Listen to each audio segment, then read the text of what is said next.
Welcome to online classes बाल Bharti senior secondary school मोटा road Weber. बच्चों, मैं आज आप लोगों को मोल प्रभाज या मोल फ्रैक्शन या अणु भिन्नांक या मोल अंश के बारे में बताऊंगा। मोल अंश क्या होता है? किसी विलयन में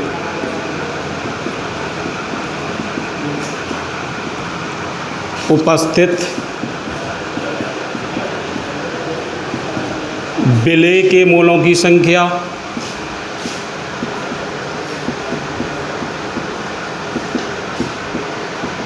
विलेय के मोलों की संख्या या विलायक के मोलों की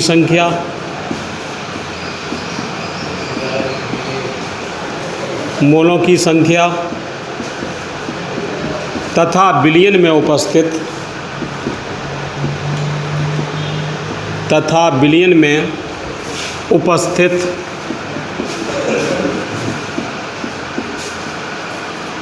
कुल मोलों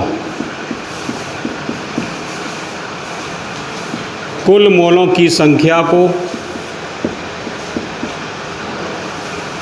कुल मोलों की संख्या के अनुपात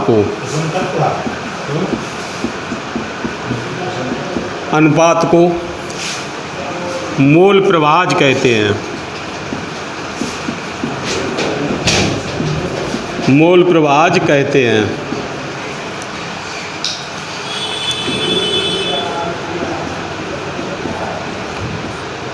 विलेय का मोल, यदि विलेय के मोलों की संख्या स्मॉल n और विलायक के मोलों की संख्या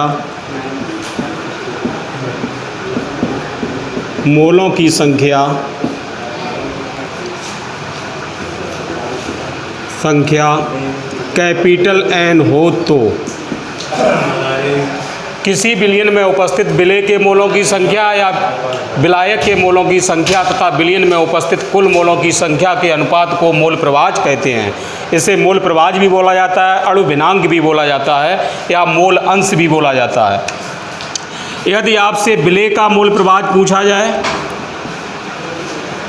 नहीं, कुल मोल बराबर कितने हो गए बेटा? कुल मोल बराबर small n plus capital N।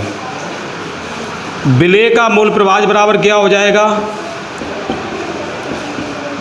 विलेय का मोल प्रभाज बराबर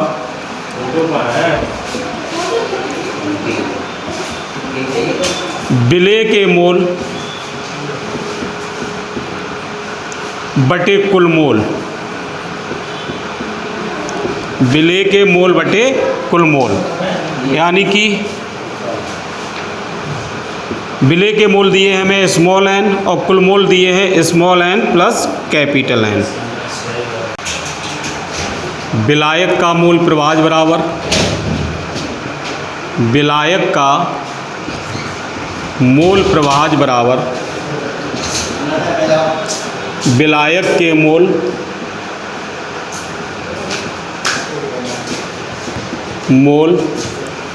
बटे कुल मोल। विलायक के मोल बटे कुल मोल बराबर हो जाएगा, विलायक के मोल दिए थे कैपिटल N और कुल मोल दिए हैं small n plus capital N।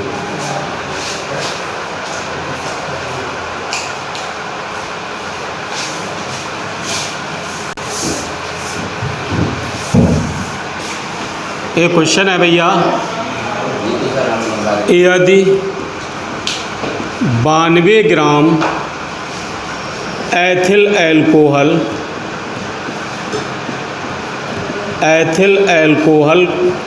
को 72 ग्राम जल में मिलाया जाता है तो एथिल अल्कोहल एथिल एल्कोहल और का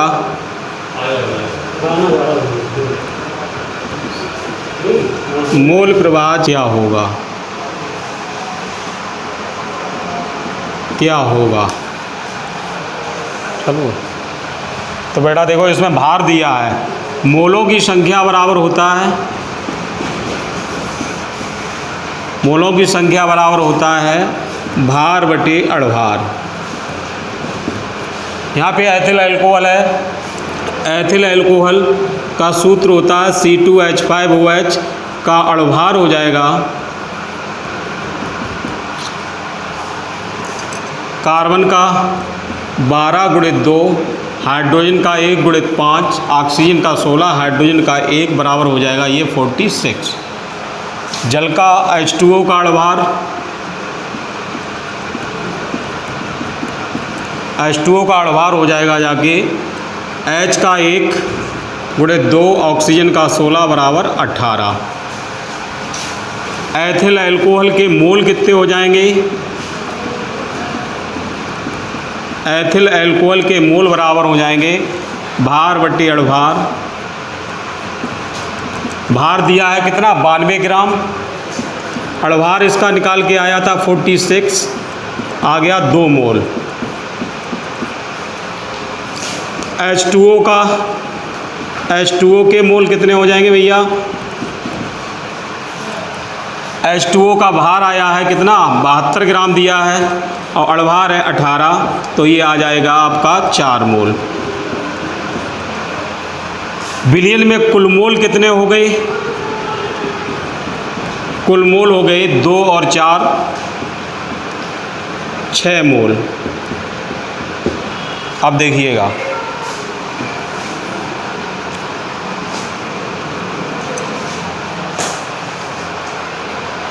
उधर आ रहा था है? एथिल एल्कोहल का मोल प्रवाह बराबर एथिल अल्कोहल के मोल बटे कुल मोल। एथिल अल्कोहल के मोल कितने थे 2 और कुल मोल कितना आया निकल के 6, तो ये इसका एथिल अल्कोहल का मोल प्रवाह आ गया। H2O का मोल प्रवाह, मोल प्रवाह बराबर H2O के मोल बटे कुल मोल। H2O के मोल कितने निकल के आए थे 4 और कुल मोल कितने 6, यही तुम्हारा आंसर है दोनों। कितना हुआ थे? एक क्वेश्चन है भैया, सिद्ध करो विलेय तथा विलायक के मोल अंशों का योग सदैव एक होता है। विलेय बेटा मोल प्रवाह को हम काई से भी व्यक्त करते हैं, काई, तो माना विलेय के मोलों की संख्या, मोलों की संख्या स्मॉल Na और विलायक के मोलों की संख्या Nb है।